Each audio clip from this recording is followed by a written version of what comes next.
Hello and welcome back to our place. That's a still good, just walking around there. It did happen. The warrior saw the strange man break into tear. He wielded... okay. This just...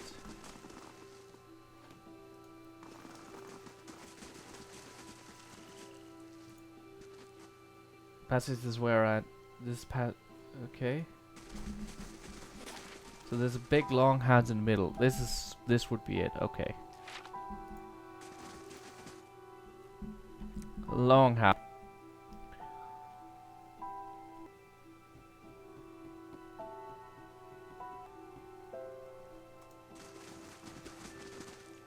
Keepers, compass, cranes, delgos, arrows, and brambles. All its holy. All 6 Ananmenfath tribes come to...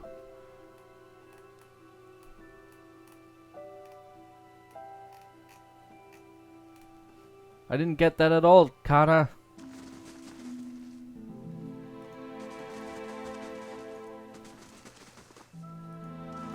Wait. I don't know if I should go through with this. Make the trade deal with the Ananmenfath. If a Valiant deal with the Glanfathens weakens the Deerwood, it could mean war for the Republics in the future.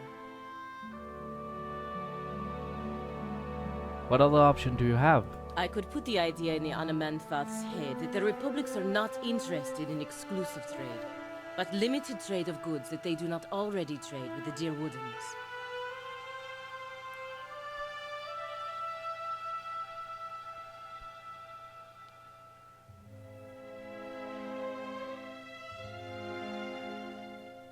It's the right thing to do. The Deerwoodens are at the mercy of the Republics and they don't even know it.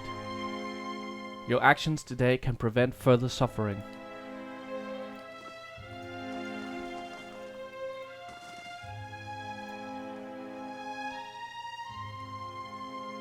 Another Estramore. What do you want? Careful, this woman's young for an elder, looking to prove herself, I think. I'm looking for another who passed through the city. Few Estramoran are given the freedom of our sacred city. That you ask for this person is suspicious. There are reasons we don't let you Estramoran roam our sacred city. Reasons I am coming to understand. Has something happened recently? More than I care to think about. Looters have grown bolder at the sites of the builders. The people of Defiance Bay set fire to their own city. And every week, the 3 Tusk Stelgar bring news of more desperate settlers pushing at our borders, trying to escape their plague of Anolfane children. Suddenly you feel the presence of someone else in the hall. That Ananmenfath continues to stare at you, but something has stepped out of her skin. It reaches out to you. Permitting more strangers the freedom of the city is out of the question right now. Go and be thankful that Ananmenfath Shimak doesn't sit in the passage of the 6 today. He would not be so kind as I.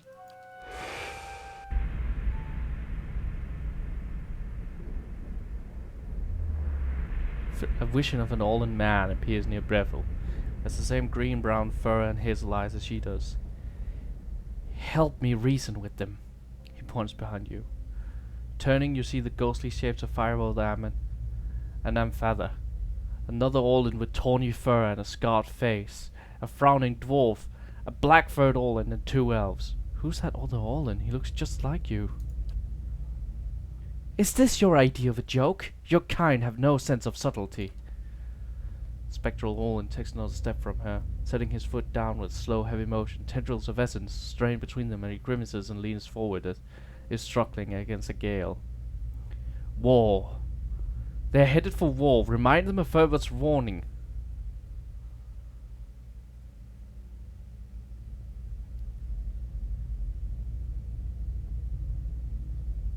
Does Feather's warning mean anything to you? Phil's soul image gasps. Taut threads of essence tug at him, drawing him back into the Ananmenfath. He looks up at you again. I tried to tell them. The builders' souls have touched even the Estermorn. You'd better explain yourself.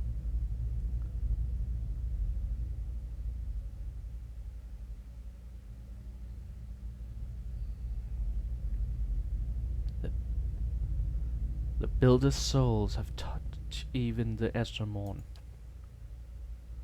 There's no way you could have known this saying.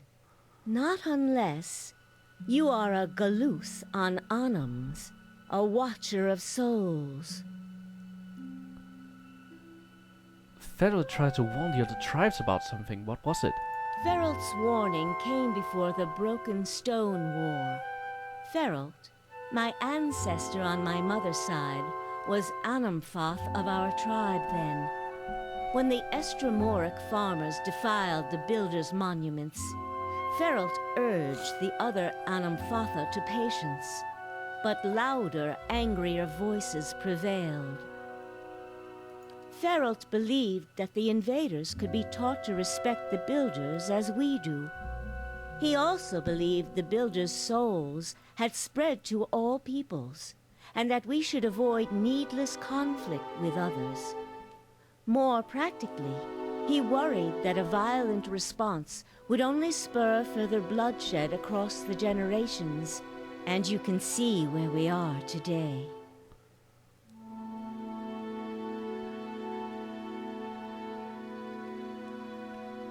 After 2 wars with the Durwood, his warning is more relevant than ever.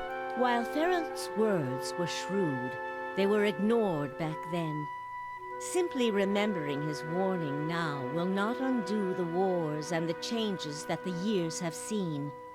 There is blood on these stones, and that is all anyone remembers now.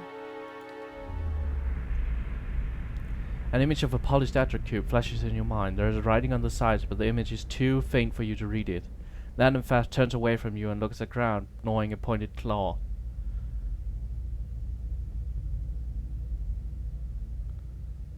You can't change the past, but your choices now still matter. Yes, that is the problem. Another Estramor came through here a few days ago and, well, letting him through was a mistake. One I am eager not to repeat. The Guided Compass tribe has a reputation for being too soft with Estramoran. One that will not be improved by my failure to stop this man who has desecrated our most sacred sites. That sounds like the man I came here to stop. I won't repeat a mistake in my haste to correct it. We bar twin elms from Estramoran to protect the ancient places that the builders left behind. The builders left this heritage to us to defend, but they alone had access to it. On this much, at least the 6 tribes agree.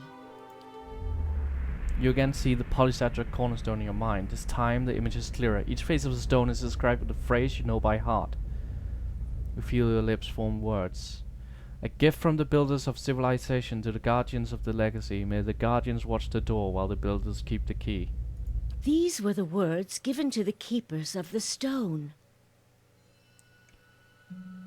I know. Very well.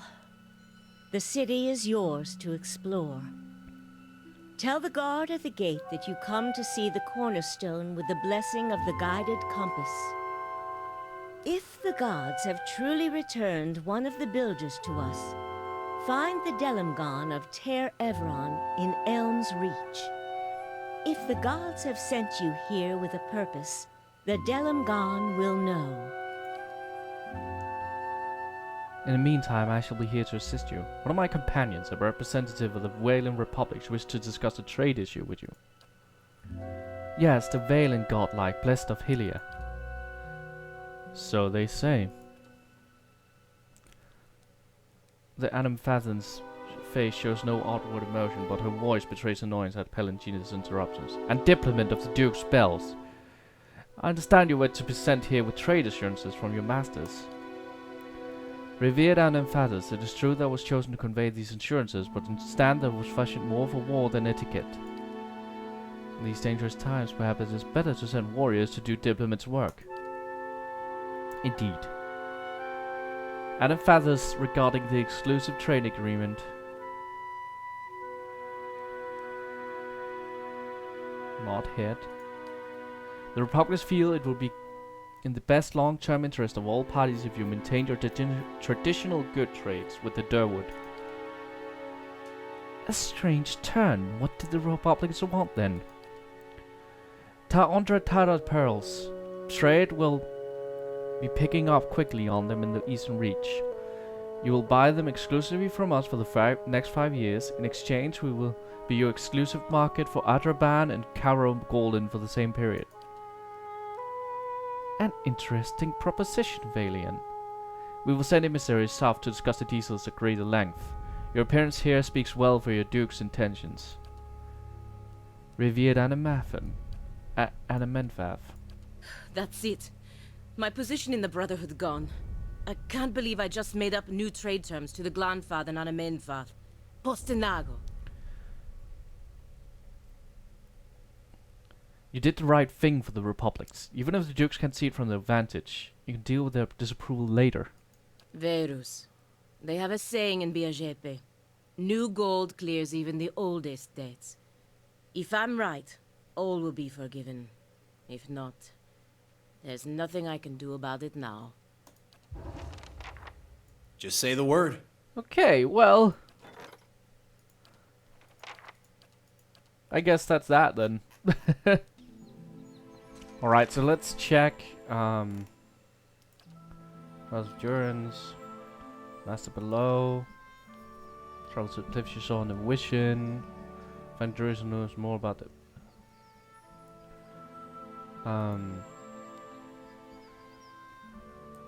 dream and memory.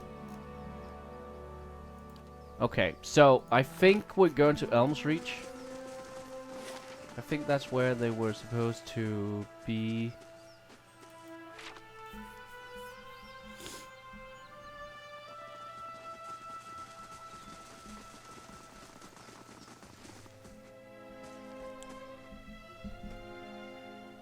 God places a spear between you and the path that leads beyond the gates. Still, Estermore, the rest of the city is forbidden except by the order of one of the Ananmenfath. Trespassing in Twin Elms is punishable by death. I come to see the cornerstone with the blessing of the guided compass. Always too cozy with Estermore. Go then, and mind your step around the sacred stones.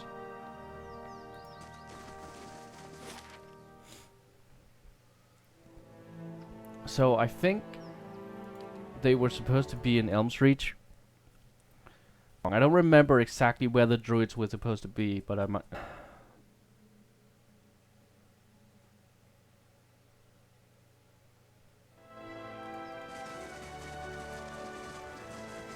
Tribesman.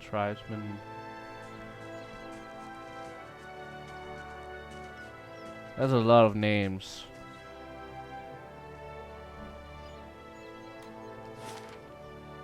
Let's see. Glenfathom Home, Oldham District. Hall of Warriors, Twin Elms. Golden Grove, Blood Sands, Tir Erin. Guess we're going to the actual Twin Elms.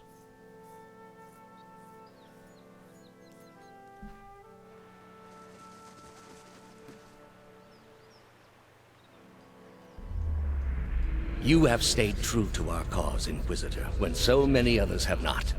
For every heretic we confess, for every betrayer that burns on our pyres, new sheep continue to flock to Iavara ex Incios. But not you. I underestimated you in the beginning, but no longer. You honor me, Grand Inquisitor. It is not for honor that I summoned you today, but for duty. Too many of our own have confessed upon the wheel and the rack and the flame. Too many of our faithful have had their minds poisoned by the Kratom witch.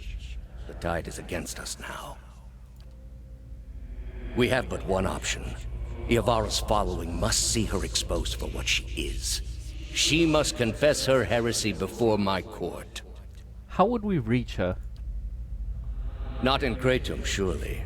Their lord has embraced her heathen faith and protects her with his army. But in Oceanus, things would be different. The king of Oceanus is a sinful man. We have helped him to see the error of his ways, and now he fears for his soul. He would pay any price for absolution. But how would we get Aurora to move to Oceanus? You have already done much for the Inquisition. I wouldn't ask this were there any other choice.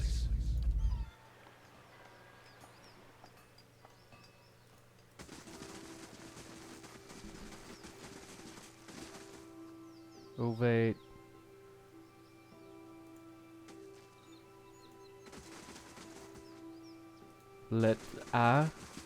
Estremor.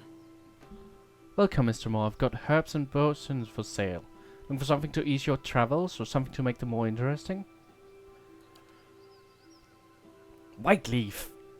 I once ate a porcupine whole, which, while smashed on Whiteleaf. I miss those days. Let's see your stocks, actually. Let's see. Tiny sporling. What a pet. That's a pet, yeah. Get all the pets.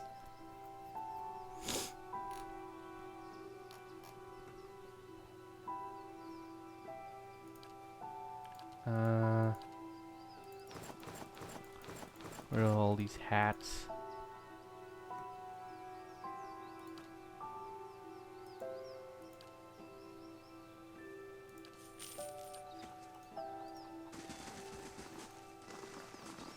All are welcome in the Golden Grove. Welcome to the Golden Grove, traveler. Builder's wisdom to you. Do you seek the wisdom of a herbalist or simply to bask in Raref's glory? Tell me about the Golden Grove. We the Orvids, druids, philosophers and students of natures. We gather here to share our knowledge and celebration. Many travelers come to us for poultices and remedies. Better understand the cures and poisons of a nature like no other. Who leads your order? High over it, Erona leads us. She sometimes journeys to Elmshore to renew her strength, however. She's there now with some of her followers, in fact.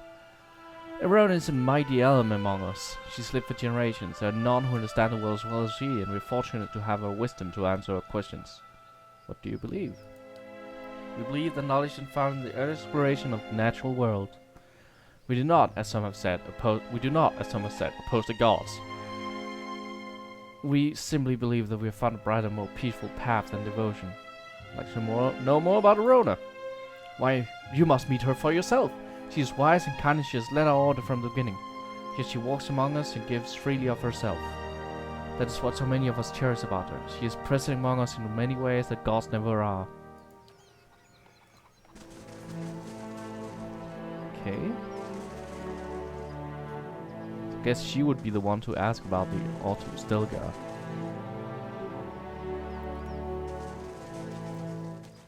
Many blessings, traveler. Hail to you, may your time in Golden Grove be enriching. And hail to you, Autumn Orlan. How on earth did you? Tranquility begets a receptive mind. With my eyes open, I see your birth form, but when I look inward, I see the Autumn Stilgar. Let Hiravis talk. I don't know how you can sense it, but you're right about me being the Stilgar. What do you know about the beast? Why was I ostracized just for being able to assume its form? Is there a cure? I know the beast is often sent by Gallivane as a sort of trial. Many Ananmenfath are tested by the Autumn Stilgar. Those bested and consumed by the beast have their soul torn from their bodies and lost for all time. So, my tribesmen were right. Are you saying I have such terrible power? This must be some sort of... If your spirit form were a bee, would you be mystically compelled to make honey? Were it a bird, would you spend all day making nests? I'm saying this is what the animal your form resembles is known to do. It seems you are eager to leap to your own conclusions. I would not normally advise one to speak with a circle at bloodstands, but given your circumstances, the ethic knoll may prove of insightful. Read the stone slabs carved by the druids of the Blood Sands. There are answers to be found, as well as more questions, but you must explore them for yourself. What exactly is written on these stones? Much of it is other rubbish and incessant need for sacrifice. But amongst the dogma are a few bits of wisdom on Calavain. Your friend will understand. Is there any more you can tell us? Only to trust in Calavain and trust in Vale. Both have blessed you in their own difficult ways. I appreciate the attempt to lift my spirits, but that doesn't really help. But he has a point. I shall trust Vale has something to show me in the Blood Sands. Cool. Okay. Next time we're going to Blood Sands. Until then, bye.